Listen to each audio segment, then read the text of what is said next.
Welcome to Sweet Life Beat Life. We hope this video helps.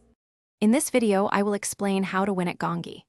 This engaging game, often played with 5 small stones, challenges your dexterity and timing. The fundamental objective is to collect stones from the playing surface in increasing numbers, all while keeping one stone airborne. Each successful collection allows you to advance through the game's phases, demanding precision and a steady hand. Understanding these core rules is the first step towards mastering this delightful skill game. To excel in Gonggi, you must first conquer the initial phases. In Phase 1, toss one stone into the air, quickly pick up a single stone from the ground, then catch your airborne stone.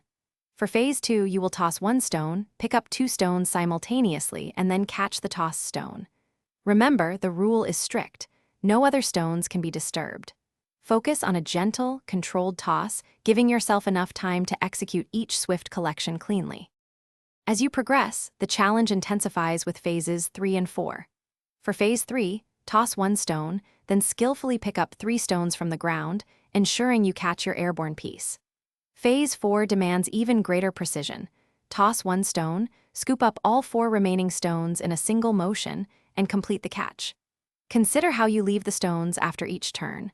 A thoughtful arrangement makes these multi-stone pickups much more manageable and efficient. The final stage determines your score. Once you have all 5 stones, toss them into the air and attempt to catch as many as possible on the back of your hand.